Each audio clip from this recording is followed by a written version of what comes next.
T, तो वो हो जाता है सर्कमफरेंस अपॉन डायमीटर। इसका रेशियो हमेशा क्या आता है 22/7, दैट इज पाई बाई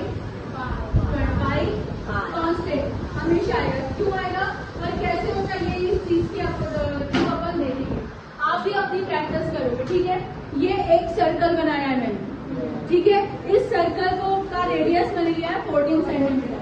दिख रहा है बेटा, मेरे सामने आ जाओ इधर, ये वाले बच्चे जरा हाँ 22/7 दैट इज पाई वैल्यू। ठीक है, अब इस चीज को C/D यानी कि सर्कमफरेंस अपॉन डायमीटर क्या होता है पाई होता है।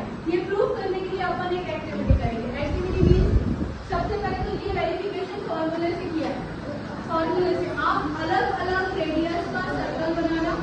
सर्कल को आप कैसे करोगे, रेडियस C = 2πr। रेडियस आपका वेरी करता जाएगा, डायमीटर की वैल्यू भी बदलती जाएगी। आप इस फॉर्मूले पे रख के देखना, हमेशा आंसर पाई आएगा, 22/7 ही आएगा। अब एक मजेदार एक्टिविटी ये देखो, ये एक डायमीटर मैंने इसका अगर रेडियस 14 है तो डायमीटर कितना होगा 28 होगा। ये मैंने 28 सेंटीमीटर का एक स्ट्रिप लिया हुआ, ठीक है 28 सेंटीमीटर। ये पूरे सर्कल को कवर कर रहा है कि आप देखो बराबर दिख रहा है, डायमीटर हो रहा है ये बराबर। और ये जो डायमीटर है ना, डोंट वरी रिपीट करेंगे, ये जो डायमीटर है, अब इस डायमीटर को मैंने अगर ये एक पूरा सर्कल दिख रहा है, सर्कल को मैंने 22 इक्वल पार्ट्स में डिवाइड किया हुआ है। क्यों 22/7 वाली चीज मुझे आपको बतानी है। ये डायमीटर 14 × 2 यानी कि 28 हो गया। अब ये डायमीटर के साइज का स्ट्रिप मैंने लिया, ठीक। अब एक पॉइंट पे मैंने एक सिरा अगर रखा तो ये सेकंड टाइम कहाँ जा रहा है 7 को ही कवर कर रहा है। मैंने अगर 7 पे रखा तो वो कहाँ आ रहा है बेटा, यानी 7 पार्ट ही कवर कर रहा है। मीन्स टोटल डायमीटर जो है वो 7 पार्ट को ही कवर करता है। कितने में से 22 में से। तो सर्कमफरेंस जो होता है ना टोटल, और ये डायमीटर जो है, इस डायमीटर को जब अपन ऐसा पूरा राउंड लेंगे, ऐसा पूरा राउंड करवाते तो इसके सर्कमफरेंस के इक्वल आ रहा है ना। तो सर्कमफरेंस ये पोर्शन जो है 22 इक्वल पार्ट में पूरे सर्कमफरेंस को मैंने डिवाइड किया है। ये पूरा सर्कमफरेंस है जिसको 22 इक्वल पार्ट से मैंने डिवाइड कर दिया। अब इस डिवाइड करने के बाद मैंने डायमीटर का जो लेंथ है वो एक पॉइंट पे रखा तो वो सिर्फ 7 पार्ट को ही कवर कर रहा है, जबकि यहाँ पे कितने पूरे लेंथ तक जा रहा है और यहाँ पे इक्वल पार्ट में केवल 7 तक ही आ रहा है। This is magic of pi, magic of pi. Circumference को 22 इक्वल पार्ट में डिवाइड किया और उसका जो डायमीटर का पार्ट है वो केवल कहाँ तक आता है 7 पार्ट को ही कवर करता है।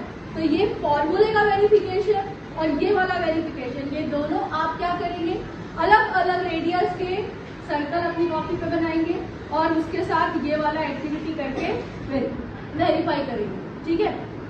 अब एक बात बताओ मुझे, इक्वल पार्ट कैसे बनाएंगे अपन।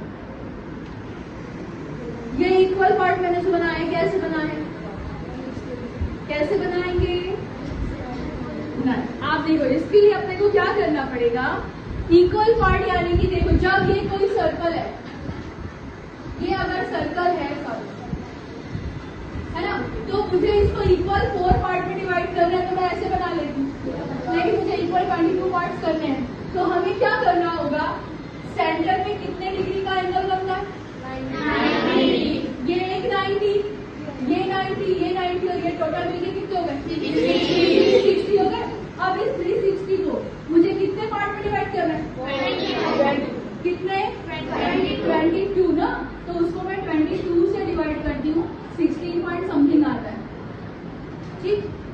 तो ये 16 लेकर अपन 16 डिग्री का एंगल लेकर मैंने जो बनाया है वो क्या क्या, मैंने ये सर्कल लिया, सर्कल पे एक डायमीटर मैंने बना लिया, डायमीटर पे सेंटर लिया, इस सेंटर पे मैंने प्रोटेक्टर रख के 16 डिग्री का एंगल इधर इस डायरेक्शन में इधर ऐसा, फिर इसके ऊपर प्रोटेक्टर रख के 16 डिग्री का इधर इसके ऊपर रख के 16 डिग्री का पार्ट ऐसे कट करते हुए ऑलमोस्ट 16 पॉइंट समथिंग ऐसा आता है।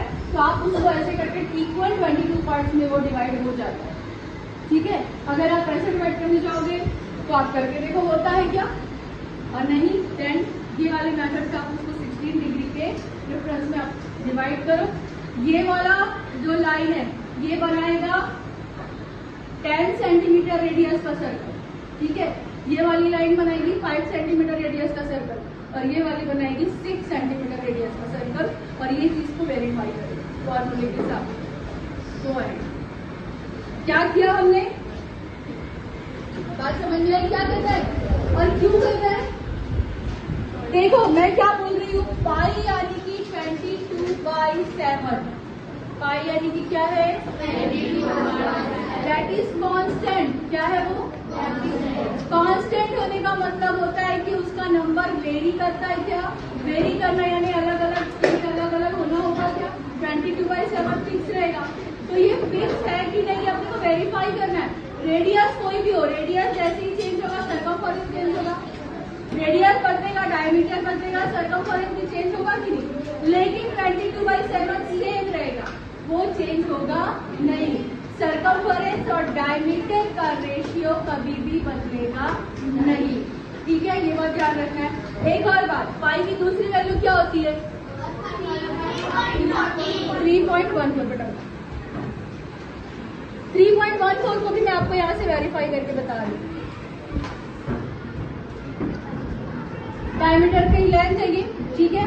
ये एक मैंने ये 7 का ये कॉलम बनाया हुआ है, ये कवर कर रही है, दिख रहा है बेटा, देखो कवर कर रही है। एक हो गया, ये दूसरा होगा बराबर।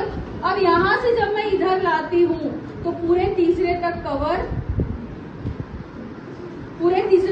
हो रहा है। क्या पूरे थर्ड वाले पार्ट में कवर नहीं हो रहा है, ये जो पॉइंट बढ़ता है दैट इज 0.14, 1 2 3 प्लस 0.14, तो 3.14, ठीक है।